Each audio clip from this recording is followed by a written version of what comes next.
आज की कहानी एक ऐसी लड़की की है जो अपने से लगभग 10 साल छोटे लड़कों से प्यार में इस कदर डूब चुकी थी कि सही और गलत के बीच की सारी सीमाएं उसके लिए खत्म हो गई थी। शुरुआत में यह बस एक आम लव स्टोरी थी, लेकिन धीरे धीरे यही प्यार एक खतरनाक जुनून में बदल गया। एक ऐसा जुनून जिसमें उसे ना अपने परिवार की परवाह रही, न समाज की और न ही उस इंसान की जो उससे बेहतरमा प्यार करता था। और फिर एक ऐसा ऐसा फैसला लिया गया जिसने सब कुछ बदल कर रख दिया और अपने ही होने वाले पति को मौत की नींद सुला दिया गया। आज की यह कहानी सिर्फ एक मर्डर की नहीं है, यह कहानी है एक ऐसे छुपे हुए सच की जिसने कई जिंदगियां बर्बाद कर दी है। यकीन मानिए, इस कहानी का सच जानकर आपका दिल भी कांप उठेगा। वीडियो शुरू करने से पहले आप इस चैनल को सब्सक्राइब जरूर कर ले। तो चलिए शुरू करते हैं। कर्नाटक की राजधानी बेंगलुरु में एक खुशहाल परिवार रहता था। परिवार में थे शंकर नारायण, उनकी पत्नी और उनकी इकलौती बेटी सुभा शंकर नारायण। सुभा के पिता शहर के एक जाने माने वकील थे। कानूनी दुनिया में उनकी अच्छी खासी पहचान थी और उनकी बेटी सुभा, जिसकी उम्र लगभग 26 साल की थी, अपने पिता की वजह ही लॉ की पढ़ाई कर रही थी। लेकिन जैसे जैसे सुभा की उम्र बढ़ती गई वैसे वैसे उसके पिता उसके लिए शादी की चिंता सताने लगे। इसीलिए उन्होंने उसके लिए रिश्ता देखना शुरू कर दिया और तभी उन्हें एक लड़के का रिश्ता मिला था, बीवी गिरीश का। गिरीश एक सॉफ्टवेयर इंजीनियर था और एक नामी मल्टीनेशनल कंपनी में जॉब करता था। और सबसे खास बात यह थी कि दोनों परिवार एक दूसरे को पहले से ही अच्छी तरह से जानते थे। हर तरफ से सब कुछ बिल्कुल परफेक्ट लग रहा था। और फिर दोनों परिवारों की रजामंदी से 30 नवंबर 2003 को सुभा और गिरीश की सगाई हो गई थी। और अब वह दिन भी आ गया जिसका दोनों परिवार को बेसब्री से इंतजार था। 30 नवंबर 2003 को दोनों की सगाई बड़े धूमधाम से की गई। घर में खुशियां का माहौल था। हर कोई आने वाला शादी का इंतजार कर रहा था जो अप्रैल 2004 में तय की गई थी। लेकिन किसी को क्या पता था कि यह खुशियां सिर्फ कुछ ही दिनों की मेहमान है। सगाई के सिर्फ 3 दिन बाद ही, यानी कि 3 दिसंबर 2003 को सुभा ने गिरीश से कहा कि वह शाम को उसके साथ डिनर पर जाना चाहती है। यह सुनकर गिरीश बहुत खुश हो जाता है, क्योंकि पहली बार उसकी मंगेतर ने खुद उसे बाहर चलने के लिए कहा था। उसी दिन गिरीश पहले सुभा को अपने ऑफिस ले गया ताकि वह उससे अपने सहकर्मियों से मिलवा सके। उसके बाद दोनों वहां से निकले और ओल्ड एयरपोर्ट रोड के एक रेस्टोरेंट में डिनर करने चले गए। डिनर के बाद करीब रात 9:30 बजे के बाद समय दोनों घर के लिए निकल पड़े। रास्ते में सुभा ने गिरीश से कहा कि वह एयरपोर्ट के पास थोड़ी देर रुकना चाहती है ताकि उड़ते हुए लैंड करते हुए हवाई जहाज को देखना चाहती है। गिरीश ने मुस्कुराते हुए उसकी बात मान ली और स्कूटर साइड में रोक दी। दोनों वहीं खड़े होकर बातें कर रहे थे और आसमान में उड़ते जहाजों को देख रहे थे। तभी अचानक 3 लड़के मोटरसाइकिल पर वहां पहुंचते हैं और बिना कुछ कहे सीधे गिरीश पर हमला कर देते हैं। सब कुछ इतनी तेजी से हुआ कि सुबह समझ ही नहीं पाई। वह अकेले 3 हथियार बंद लड़कों के सामने कुछ नहीं कर सके। वह जोर जोर से मदद के लिए चिल्लाने लगी, लेकिन उस सुनसान सड़क पर कोई भी नहीं उनके मदद के लिए सामने आया। उन तीनों ने गिरीश को बेरहमी से पीटा और फिर उसे वहीं तड़पता छोड़कर अंधेरे में गायब हो गया। सुबह लगातार मदद के लिए चिल्लाती रही। उसकी आवाज में घबराहट थी, डर था और एक बेचैनी थी जिसे शब्दों में बयान नहीं कर सकता। बहुत मुश्किल था। तभी वहां से गुजर रहे एक कार ड्राइवर ने उसकी आवाज सुनी और वह तुरंत गाड़ी रोककर उनकी तरफ दौड़ा। बहुत मुश्किल से सुबह और ड्राइवर ने मिलकर गिरीश को उठाया। कार में बैठा कार पास के एक अस्पताल की ओर भागे। अस्पताल पहुंचते ही डॉक्टर ने बिना समय गवाए गिरीश को भर्ती किया और इलाज शुरू कर दिया। इसी बीच सुबह ने कांपते हाथों से अपने और गिरीश दोनों के परिवारों को इस पूरी घटना की जानकारी दे दी।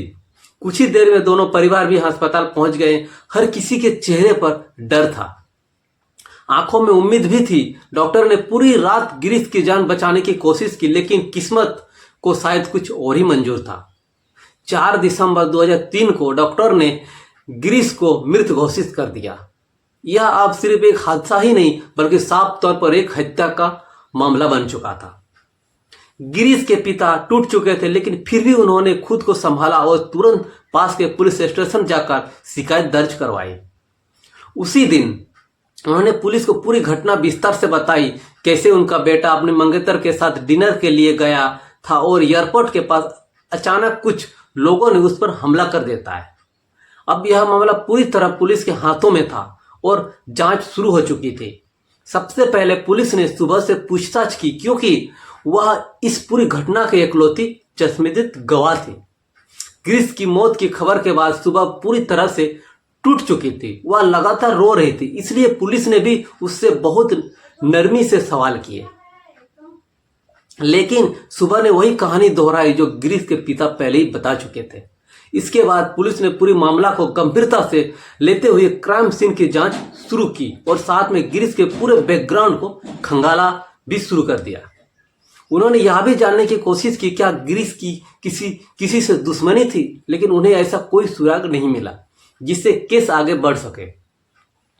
उस समय उस इलाके में कोई सीसीटीवी कैमरा भी नहीं था और उस दौर में सड़कों या घरों पर कैमरे होना आम बात नहीं थी, यानी पुलिस के पास कोई भी विजुअल सबूत नहीं था। अब मामला और इतना उलझ चुका था, तभी जांच अधिकारियों ने एक अलग तरीका अपनाने का फैसला किया। उन्होंने सोचा क्यों न गिरीश और सुबह की सगाई की वीडियो रिकॉर्डिंग को देखा जाए, क्योंकि कई बार सच वहीं छुपा होता है जहां कोई देखता ही नहीं, और ऐसे ही इस केस में भी हुआ।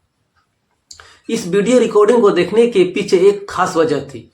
पुलिस को शक था कि गिरीश की हत्या किसी ऐसे व्यक्ति ने की होगी जो उसे पहले से जानता हो। यह शक यूं ही नहीं हुआ था कि गिरीश और सुबह के डिनर पर जाने की जानकारी सिर्फ उनके परिवार वालों और कुछ करीबी लोगों को ही थी, यानी कातिल कोई अनजान नहीं बल्कि उनका ही कोई अपना हो सकता है। इसी शक को पुख्ता करने के पुलिस ने सगाई की पूरी वीडियो उठाई और उसे बहुत ध्यान से देखना शुरू कर देता है। वह हर छोटी छोटी हाव भाव पर नजर रखते थे, रिश्तेदार की बॉडी लैंग्वेज, उनके चेहरे और एक्सप्रेशन, उनकी बातचीत, सब कुछ। लेकिन पुलिस को किसी भी रिश्तेदार पे कुछ भी अजीब नजर नहीं आया। इनके बाद उन्होंने वही वीडियो दोबारा देखी। इस बार उनका फोकस मेहमानों और पड़ोसियों पर था, लेकिन इस कोशिश से भी कोई ठोस सुराग नहीं मिला। और तभी अचानक पुलिस की नजर सुबह पर पड़ी। सुबह के चेहरे के हाव भाव कुछ अलग लग रहे थे। वह खुश नहीं लग रही थी, बल्कि बार बार गिरीश से दूरी बनाने की कोशिश कर रही थी। शुरुआत में पुलिस का ध्यान इस तरफ आया कि, लेकिन जब पुलिस इस छोटे से पल को नोटिस किया तो फिर उन्होंने पूरी वीडियो को एक बार फिर से बहुत ध्यान से देखने का फैसला किया। और इस बार उन्होंने जो देखा चौंकाने वाली था। रिंग सेरेमनी के दौरान जब सुबह गिरीश के साथ बैठी थी, उसके चेहरे पर खुशी का कोई निशानी नहीं था। वह बेहद असहज दिख रही थी और लगातार उससे दूरी बनाने की कोशिश कर रही थी। यह बात जांच अधिकारी को बेहद अजीब लगी, क्योंकि आमतौर पर सगाई के समय लड़का और लड़की दोनों हमेशा खुश होते हैं, लेकिन यह मामला बिल्कुल कुछ उल्टा था। पूरी वीडियो देखने के बाद अब पुलिस के मन में एक नया शक पैदा हो चुका था कि शायद सुबह इस रिश्ते से खुश नहीं थी, और यही शक धीरे धीरे संदेह में बदलने लगा। लेकिन सिर्फ एक वीडियो के आधार पर वह कोई ठोस कदम नहीं उठा सकते, इसीलिए उन्होंने एक और कदम उठाने का फैसला किया। पुलिस ने सुबह के कॉल डिटेल यानी कि सीडीआर निकालने का फैसला किया। उस समय यानी 2003 में सीडीआर का इस्तेमाल करके केस सुलझाना इतना आम नहीं था, क्योंकि यह तकनीक भारत में नहीं थी और उस दौर में हर किसी के पास मोबाइल फोन भी नहीं होता है। लेकिन इस केस के जांच अधिकारियों को तकनीकी में खास दिलचस्पी थी, और यही वजह थी कि उन्होंने सुबह के कॉल रिकॉर्डिंग हासिल कर लिए, क्योंकि उस सच तक पहुंचने का रास्ता यही गुजरने वाला था। क्योंकि सुबह का परिवार काफी संपन्न था, इसीलिए उस पर उसके पास मोबाइल फोन थी।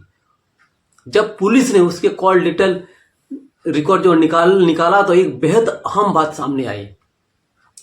दिसंबर 2003 के दिन सुबह बार बार एक ही नंबर पर कॉल कर रही थी। वह नंबर पूरे केस की चाबी बन चुकी थी। पुलिस ने तुरंत उस नंबर की जानकारी निकलाई और जो नाम सामने आया, अरुण वर्मा। वह सवाल यह था कि यह अरुण वर्मा कौन है और उसका शोभा से क्या रिश्ता है।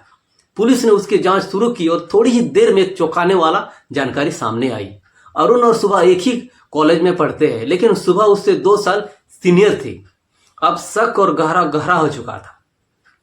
इसके बाद पुलिस ने एक अहम फैसला लिया और वह था 3 दिसंबर की रात दोनों की लोकेशन ट्रेस करने का। सुबह की जो लोकेशन साफ थी वह एयरपोर्ट के पास ही, क्योंकि उसी समय गिरीश के साथ मौजूद थी। लेकिन जब पुलिस ने अरुण की लोकेशन ट्रैक की तो वह हैरान रह गए। अरुण भी उसी रात एयरपोर्ट के पास ही मौजूद था। और सबसे चौंकाने वाली बात यह थी कि सुबह जहां जहां जा रही थी वहां उसके पीछे पीछे जा रहा था। अब पुलिस को शक संदेश में बढ़कर यकीन में बदलने लगा। इसके बाद पुलिस ने अरुण वर्मा का ढूंढ निकाला और उससे थाने बुलाकर पूछताछ शुरू कर दी। जब उससे पूछा गया कि 3 दिसंबर की रात को वो कहाँ था, तो उसने जवाब दिया कि वह उस दिन किसी काम से शहर से बाहर गया हुआ था। जैसे ही उसने इस बात को कही, पुलिस तुरंत समझ गया कि अरुण झूठ बोल रहा, क्योंकि उसकी लोकेशन कुछ और ही कहानी बता रही थी। लेकिन सीधे सवाल करने से सच नहीं निकलने वाला, इसीलिए पुलिस ने उसे फिलहाल जाने दिया। लेकिन जाने से पहले उसके फोन को इस पूरा साइलेंट मोड में डाल दिया। अब पुलिस के सामने तस्वीर साफ होने लगी थी। उन्होंने शक था कि गिरीश की हत्या में अरुण और शोभा दोनों शामिल हो चुके थे, लेकिन सिर्फ कॉल डिटेल और लोकेशन के आधार पर किसी को कोर्ट में दोषी नहीं किया जा सकता है। इसीलिए पुलिस ने एक और चाल चली। उन्होंने इंतजार करने का फैसला किया, क्योंकि अगर अरुण सच में दोषी था तो वह जल्दी कोई ना कोई गलती जरूर करेगा और वही गलती उसे सीधे सच के सामने लाकर खड़ा कर देगा। और जैसे ही अरुण पुलिस स्टेशन से घर पहुंचा, उसने सबसे पहले फोन सुबह को ही किया। उसने सुबह से कहा कि आज पुलिस ने उसे थाने बुलाकर गिरीश की मौत के बारे में पूछताछ की। यह सुनते ही सुबह घबरा गई। उसने तुरंत पूछा कि तुमने पुलिस को कुछ बताया तो नहीं। इस पर अरुण ने उसे भरोसा दिलाते हुए कहा कि उसने कुछ भी नहीं बताया और पुलिस को यह कहकर गुमराह कर दिया। वह 3 दिसंबर को शहर से बाहर था, लेकिन उन्हें क्या पता था कि यही पूरी बातचीत पुलिस सुन रही थी। जैसे ही जांच अधिकारियों ने यह रिकॉर्डिंग सुनी, मामला धीरे धीरे साफ होने लगा। अब तक जो शक था वह अब यकीन में बदल जा चुका था। पुलिस की सारी शंकाएं पूरी तरह से सच साबित हो चुकी थी। इसके बाद पुलिस ने बिना देर किए अरुण वर्मा और सुबह दोनों का गिरफ्तार कर लिया। उन्हें थाने लाया गया और उनके सामने रखे गए कॉल डिटेल को पूरा रिकॉर्ड और लोकेशन हिस्ट्री। शुरुआत से दोनों ने खुद को बचाने की बहुत कोशिश की, लेकिन सच ज्यादा देर तक छुपती नहीं। कुछ ही समय में अरुण का हौसला टूट गया और उसने सब कुछ कबूल कर लिया कि गिरीश की हत्या उन्होंने मिलकर ही की थी। इसके बाद जो कहानी सामने आई उसने हर किसी को हिलाकर रख दिया। 19 साल अरुण और 27 साल की सुबह पिछले 2 सालों से रिलेशनशिप में थे। या उसने आप में चौंकाने वाली बात है कि एक कम उम्र का लड़का अपने 7 साल की बड़ी लड़की के साथ प्यार करता था। रिपोर्ट के मुताबिक सुबह भी अरुण से ही शादी करना चाहते थे, लेकिन उसका यह सपना कभी पूरा नहीं हो सका। एक दिन सुबह के पिता को इस रिश्ते के बारे में पता चल गया और वह इस बात से बिल्कुल भी खुश नहीं थे क्योंकि अरुण उम्र में काफी छोटा था। इसी वजह से उन्होंने जल्दबाजी में सुबह की सगाई गिरीश से तय कर दी गई थी, जो 30 नवंबर को हुई थी। लेकिन सुबह को उसका सदा स्वभाव और साधारण लाइफ स्टाइल बिल्कुल भी पसंद नहीं था। उससे लगता था कि गिरीश उसकी दुनिया का हिस्सा नहीं बन चुका था और वह उसके साथ पूरी जिंदगी नहीं बिता सकती। जांच के दौरान एक और चौंकाने वाली बात सामने आई कि सगाई के दिन सुबह ने अपनी ब्यूटिशियन से कहा कि मैं गिरीश से शादी नहीं करूंगी, यह तो शादी से पहले ही घर से भाग जाएगी, क्यों फिर गिरीश को ही मार दूंगी। उस वक्त शायद किसी ने इस बात को गंभीरता से नहीं लिया, लेकिन यही सब आगे चलकर हकीकत में बदल गया। सुबह ने अपने पिता के दबाव में आकर सगाई तो कर ली, लेकिन उसके मन में पहले ही एक खतरनाक प्लान बन चुका था। उसने अरुण के साथ मिलकर गिरीश की हत्या की साजिश रची डाली। यही वजह थी कि वह बार बार अरुण को कॉल कर रही थी। इसके बाद अरुण ने इस प्लान को अंजाम देने का फैसला किया। उसने काफी अपने कजिन दिनेश की मदद ली और एक स्थानीय गुंडे विनोद को भी इस साजिश में शामिल कर लिया। अब सब कुछ तय हो चुका था, पूरा प्लान सुबह ने तैयार किया था। 3 दिसंबर की शाम को गिरीश को डिनर के बहाने बाहर ले गई और आपसी में उसे एयरपोर्ट के एक सुनसान लैंडिंग स्टॉप पर ले गए, जहां अंधेरा होगा, सन्नाटा होगा और किसी को कुछ पता नहीं चलेगा। और फिर ठीक वैसा ही हुआ जैसे उन्होंने सोचा था। डिनर के बाद सुबह ने गिरीश से कहा कि वह हवाई जहाजों को उड़ते हुए उतरते हुए देखना चाहते हैं। गिरीश ने बिना किसी शक की उसके बात मान ली और दोनों उस सुनसान जगह पर पहुंच गए।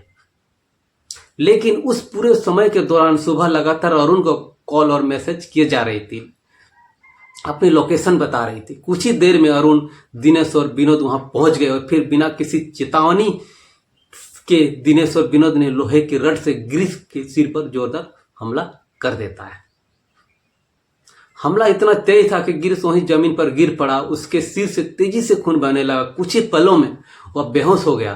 अब चारों ओर यकीन हो गया कि गिरीश अब बचने वाला नहीं है, तो वे लोग वहीं से तड़पता छोड़कर अंधेरे में गायब हो गया। जाते जाते उन्होंने यह लोहे की रड झाड़ियों में फेंक दी और फिर कुछ देर बाद सुबह ने मदद के लिए चिल्लाना शुरू किया। और आगे की कहानी आप पहले ही जान चुके हैं, कैसे गिरीश को अस्पताल ले गया और आखिरकार उसे बचाया नहीं जा सकता। गिरीश के तारे करीब 50 दिन तक पुलिस से बचते रहे, लेकिन 25 जनवरी 2004 को आखिरकार सुबह और उसके सभी साथियों को गिरफ्तार कर लिए गए। जैसे इस हत्या के पीछे की असली वजह और कातिलों की पहचान सामने आई, पूरा राज हिल गया। पुलिस ने सभी सबूत और गवाहों इकट्ठा करके एक मजबूत चार्जशीट तैयार किया और कोर्ट में पेश की।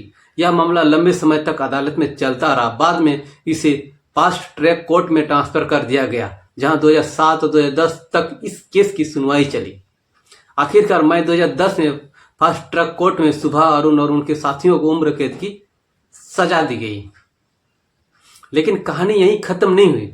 जुलाई 2010 में सुबह ने कर्नाटक हाईकोर्ट में जमानत की अर्जी की, लेकिन कोर्ट ने निचली अदालत के फैसलों को बरकरार रखते हुए उसकी याचिका खारिज कर दी और फिर आखिरी उम्मीद के तौर पर उसने सुप्रीम कोर्ट का दरवाजा खटखटाया, जहां अगस्त 2014 में उसे कुछ समय के लिए जमानत तो दी गई। इस केस को सुलझाने का पूरा श्रेय उस जांच अधिकारियों को जाता है, जिसने सिर्फ एक सगाई की वीडियो रिकॉर्डिंग में छुपे छोटे छोटे संकेतों को समझकर इस पूरी मर्डर हिस्ट्री की दिशा ही बदल दी। लेकिन अगर इस कहानी को दूसरी नजर से देखें तो एक सवाल जरूर उठता है कि क्या यह हत्या टल सकती थी? तो जवाब होगा शायद हाँ। अगर सुबह में इतनी हिम्मत होती, वह अपने पिता से साफ साफ कह पाती कि उसे गिरीश से पसंद नहीं है और वह उससे खुश नहीं रह पाएगी, तो शायद ये एक बेगुनाह इंसान की जान बच सकती थी। शायद आज गिरीश जिंदा होता अगर सुबह ने सही समय पर सच बोलने का फैसला किया होता था। अगर वह अपने पिता को समझा पाती या खुद गिरीश से ही अपने दिल की बात शेयर कर पाती, तो शायद गिरीश खुद ही इस रिश्ते को समझदारी से खत्म कर देता। लेकिन एक गलत फैसला, एक छुपा हुआ सच और एक खतरनाक साजिश, इन सब ने मिलकर एक जिंदगी छीन ली। और इस पूरी कहानी को सबसे दर्दनाक पहलू यह है कि जब तक गिरीश के हत्यारों को उम्र कैद की सजा सुनाई गई, तब तक उसके पिता इस दुनिया में नहीं रहे। यानी उन्हें कभी यह सुकून भी नहीं मिल पाया होगा कि उनके बेटों को इंसाफ मिल चुका है। इसी के साथ गिरीश मर्डर केस की यह दिल दहलाने वाली कहानी यहीं खत्म होती है। अगर आपने इस वीडियो को आखिरी तक देखा हो तो वीडियो को लाइक और शेयर जरूर करें। अगर आप ऐसे ही सच्ची और रोंगटे खड़े कर देने वाली सच्ची कहानी देखना चाहते हैं तो चैनल को सब्सक्राइब करना ना भूलें। हम फिर मिलेंगे एक और सच्ची, चौंकाने वाली और सुनाने वाली कहानी के साथ। तब तक के लिए जय हिंद, जय भारत।